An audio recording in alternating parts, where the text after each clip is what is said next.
Bom dia, Radiodiálise! Sejam bem-vindos a mais um episódio do nosso podcast, que é o Nefropapers. Hoje nós vamos mergulhar em um tema fascinante e de grande relevância clínica, que é a rabdomiólise. Essa síndrome que envolve, então, a lesão do tecido musculoesquelético e a liberação de diversos componentes intracelulares é bastante antiga e teve até a sua primeira descrição em contexto de lesão traumática de guerra. Ao longo do tempo, muita etiologia aí foi identificada e trauma, compressão medular, exercício extenuante, isquemia muscular, medicação, droga, a gente vai falar sobre isso tudo e defeito enzimático genético também. Tá? Um desdobramento grave, que é o nosso principal objeto de estudo, aqui é a injúria renal aguda, né, que pode ocorrer em até 50% dos pacientes acometidos pela síndrome. E está muito ligado ao prognóstico, podendo levar então a uma taxa de mortalidade próxima a 60%, pessoal. Bastante, né? Então, a gente sempre sabe, né, que o paciente agudo ele tem a injúria renal aguda como um marcador prognóstico de mortalidade e na rabdomiólise não é diferente. Então é crucial a gente entender a importância da rabdomiólise como uma condição clínica severa, tá? E aí eu estou falando em potencial para afetar vários sistemas do corpo e causar significativa morbimortalidade mesmo. E nesse episódio nós vamos detalhar a abordagem preventiva e a terapêutica dessa síndrome, dando um enfoque especial, é claro, à injúria renal aguda associada. Então, vamos embora. Em relação à epidemiologia e à fisiopatologia, falando sobre a epidemiologia, então, a injúria renal aguda é talvez a complicação mais séria associada à rabdomiólise, com uma incidência que varia de 13% a 50%. A fisiopatologia por trás dessa condição é multifatorial, porque quando eu tenho uma lesão muscular intensa, como acontece na rabdomiólise, ocorre a liberação de diversos fatores circulantes, mas o principal que vai se destacar para nós, até no nosso acompanhamento, vai acabar sendo a mioglobina. Essa substância, ao atuar no nível renal, causa então uma vasoconstrição arteriolar. E ela também possui uma ação citotóxica tubular. E por fim, além disso, a mioglobina ela pode se associar com a proteína de Tamm-Horsfall e resulta então em obstrução tubular.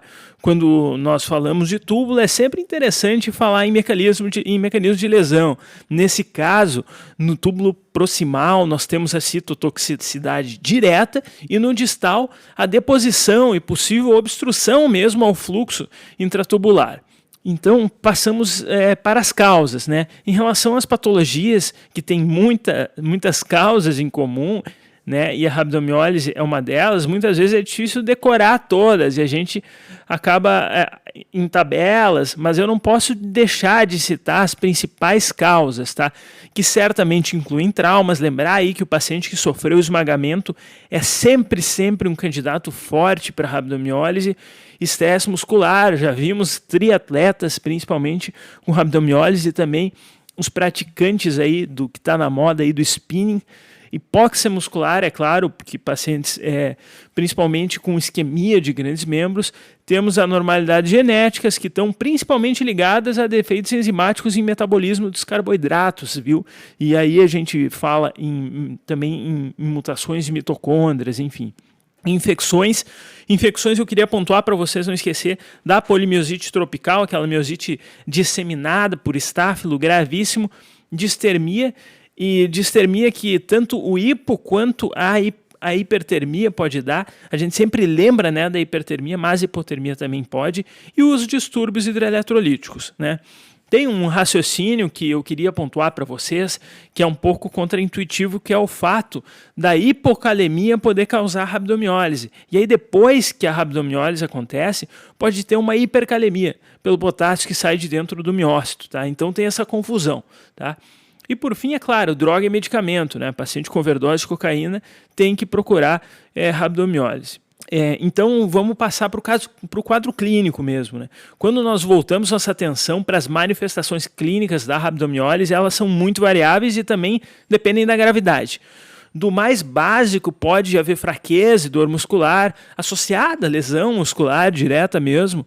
E em relação às alterações urinárias, além da diminuição do volume urinário, que já diagnostica por conta própria a lesão renal, pode haver então uma alteração notável na coloração da urina, variando então do róseo até o marrom escuro, aí, o quase preto. E progredindo com a gravidade, então, os sintomas sistêmicos eles pode ocorrer palpitação, pode ter náusea, vômito e também hipertermia.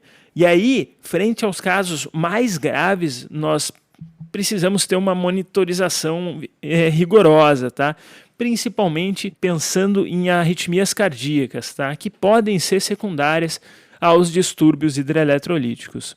Também é importante a vigilância da função hepática, porque as proteases liberadas pelos miócitos, elas também podem ter propriedades hepatotóxicas e, por fim, uma complicação gravíssima e é a temida coagulação intravascular disseminada, a famosa CIVD. Bom, então vamos para o diagnóstico, que é estabelecido laboratorialmente pela elevação da enzima creatina fosfoquinase, tá? A nossa famosa CPK, classicamente descrita com valores acima de 5.000 unidades por litro. Embora os cutoffs possam ser discrepantes na literatura. Tem até algumas revisões recentes que estabeleceram valores menores, como 1.000 ou elevação de 5 vezes o limite superior da normalidade, como diagnóstico de rabdomiólise leve. Em relação ao timing da elevação, lembre-se que a enzima eleva-se em 12 horas após o insulto, com pico entre 1 a 3 dias, declinando então no 5º dia, depois de cessado o mecanismo da lesão. O mecanismo da mioglobina ele é complicado e ele é incerto e ele também vai envolver uma passagem que é hepática e uma passagem que é esplênica. Então, o seu valor não é tão sensível no diagnóstico da rabdomiólise e, nesse contexto, devemos então interpretar com cautela o valor da mioglobina sérica propriamente dita, mas, de qualquer forma, no que se refere ao nosso principal tópico, que é o acometimento renal, né, pessoal? A mioglobinemia, ela acaba tendo aí, quando acima de 5.000 nanogramas por ml, um melhor valor preditivo para o desenvolvimento da injúria renal aguda. A análise da coloração da urina é importante. Eu aposto que lá no início da faculdade, quando tua mãe te deu o primeiro jaleco lá, que tu andava orgulhoso com aquele jaleco, alguém te mandou decorar 3 causas de urina escura, e lá estava a rabdomiólise, né? Isso tem motivo, né? Quando há uma urina de coloração marrom e ela mostra positividade para hemoglobina no dipstick ali, na fita reagente, mas sem hematúria e ou dismorfismo eritrocitário na análise do sedimento, a gente tem que perseguir o diagnóstico de rabdomiólise. Quer dizer, tem M, mas não tem a hemácia. E eu vou te lembrar que nem tudo, é claro, que a urina escura é rabdomiólise, tá? A gente vai ter porfiria, alcaptonúria, ingesta de beterraba clássica, hiperbilirrubinemia. Estão aí entre os diagnósticos diferenciais, fora as medicações, né, que são várias: rifampicina, doxorubicina, cloroquina, metildopa, metro, levodopa, nitrofurantoína, e parece que tem até a descrição de ibuprofeno dando urina mais escura. Vamos lá, então. Vamos para o manejo, então. Finalmente o manejo do paciente com rabdomiólise. Embora os valores de CPK acima de 5.000 nos indiquem uma lesão muscular grave, a lesão renal secundária à rabdomiólise tende a ser menos provável quando a CPK está abaixo de 15.000 unidades, tá, por litro. É claro, pessoal, que na presença de fatores agravantes, e aí a gente vai ter desidratação, infecção, acidemia, a injúria renal ela pode acontecer com valores aí de 5.000. Mas os grandes estudos observacionais associam valores acima de 40.000 unidades, tá? Com necessidade de terapia renal substitutiva e maior mortalidade intra-hospitalar. Então, se chega aquela intercorrência, o paciente está com 2.000 aí de CPK e está com lesão renal aguda. Olha, pode ser, claro, pode ser rabdomiólise, mas vamos procurar outra causa também. Classicamente, tá? A injúria renal aguda nessa condição, ela cursa com o aumento da creatinina sérica de uma forma mais rápida que nas outras formas de IRA. É aquela creatinina que vai passar 1,5 para 3 para 5 de um dia após o outro, tá? Além de ter uma baixa relação entre ureia e creatinina. A fração de excreção de sódio, a FeNA, que eu particularmente até não gosto ela tende a ser menor que 1%, tá? O que teoricamente aí vai diferir da necrose tubular aguda. Entretanto, vale lembrar que a excreção de sódio também vai aumentar quando tem intensa lesão de disfunção tubular, em fases subsequentes da IRA, secundária à rabdomiólise. Então, para organizar um pouco o raciocínio, nós podemos pensar a abordagem terapêutica em 4 pontos, né? Cessar o fator precipitante, controle da temperatura, fluidoterapia endovenosa com cristalóides e a correção do distúrbio hidroeletrolítico e manejo ácido básico. E aí nós vamos falar até na alcalização de urina, viu, pessoal? Então, falando da fluidoterapia, a hidratação endovenosa, sem dúvidas, é um dos principais alicerces no tratamento com o objetivo preventivo e terapêutico da IRA associada à rabdomiólise, que vai estar indicada nos casos com CPK acima de 5.000. Então, abriu o soro aí, tá, pessoal? Tem que prestar atenção. CPK acima de 5.000, vamos pesar a mão no soro mesmo. E quando realizada de forma precoce, isso reduz mortalidade e necessidade do suporte renal artificial. Então, se dá preferência por cristalóide, né, considerando uma possibilidade até de piores desfechos na utilização de coloides. O volume de infusão inicial de solução fisiológica a 0,9% deve ser 1 a 2 litros por hora, tá? Com ajuste para manter um débito urinário de 300 ou 200 ml por hora. É isso mesmo, tá, pessoal? 200 a 300 ml por hora, tá? É urina pra caramba, né? É recomendada que a hidratação endovenosa deva ser mantida até que os níveis de CPK reduzam para menos de 5.000 unidades por litro e haja negatividade no pigmento M na fita urinária. É claro que devemos fazer todo o approach para prevenção de injúria renal aguda, incluindo bundle, embora não específico, apenas para rabdomiólise, evitar nefrotóxicos como o próprio contraste iodado, aminoglicosídeo, anti-inflamatório não hormonal, clássico, manter aí uma PAM dentro da normalidade, entre outros. Tá, Lucas, e qual a relação, então, com os distúrbios hidroeletrolíticos? Nefrologia repetitiva, né? E aí a hipercalemia ela é o mais importante e representa significativa causa de morbimortalidade durante o curso do quadro clínico, podendo se perpetuar por períodos superiores a 7 dias. É claro que o manejo é imperativo, visto o alto risco de arritmias cardíacas e, portanto, também o risco de óbito. As condutas terapêuticas hipokalemiantes são as habituais descritas na literatura, e eu não vou repetir, a gente tem até para trás um podcast aí sobre, para te lembrar, mas tenho 2 ressalvas importantes. A primeira é que a administração de furosemida deve ser realizada quando estabelecida euvolemia ou hipervolemia, uma vez que os diuréticos de alça podem aumentar a concentração de cilindros intratubulares e piorar a disfunção renal. E a segunda é que, devido à grande lise celular, pode haver aumento abrupto no potássio sérico, na concentração do potássio sérico, necessitando de monitorização frequente, especialmente nos primeiros dias de lesão. E, de uma certa forma, talvez isso seja uma daquelas situações para diminuir o limiar para um suporte renal artificial. Outro distúrbio hidroeletrolítico que merece atenção é a hipocalcemia, devido à extensa lesão muscular, a entrada de cálcio no interior do miócito e reduz a concentração sérica desse íon.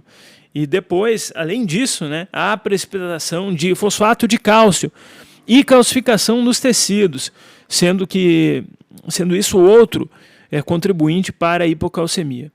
Os sinais e sintomas de hipocalcemia aguda incluem, então, parestesia perioral e de extremidades, câimbras musculares, tetania e aqueles clássicos sinais semiológicos, Chvostek e Trousseau, né? Não confunda um com o outro, né?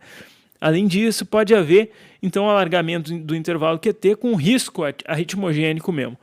A reposição de cálcio deve ser criteriosa e realizada apenas na presença de sintomas. Importante lembrar que nós podemos ter a ocorrência de hipercalcemia tardiamente, isso é, na recuperação da rabdomiólise da ira, quando o cálcio depositado na musculatura é mobilizado para a circulação. Lucas, eu ouvi falar de alcalinização de urina. Quase esqueci, né? Pessoal, a alcalinização da urina é baseada no substrato fisiopatológico de reduzir a precipitação do complexo proteico de mioglobina e proteína de Thiem-Horsfall, que é favorecido em meio ácido. E então, isso teoricamente também atenuaria a lesão por peroxidação lipídica. Não existem ensaios clínicos randomizados que documentaram a eficácia definitiva no uso do bicarbonato na prevenção de ira secundária à rabdomiólise. E, dito isso, pode ser indicado considerando potencial benéfico, porém com rigorosa cautela quanto aos efeitos colaterais subsequentes à infusão de bicarbonato de sódio, que são aqueles que você já sabe, né? Sobrecarga hídrica, hipernatremia, hipocalcemia e alcalose. E o objetivo da alcalinização urinária seria manter um pH urinário acima de 6,5. Aí, Lucas, não vai falar de diálise não? Eu vou embora. Tá bom, tá quase no final, tá? Mas eu vou falar, tá? Será que a terapia renal substitutiva, o suporte renal artificial para retirar a mioglobina é uma conduta válida?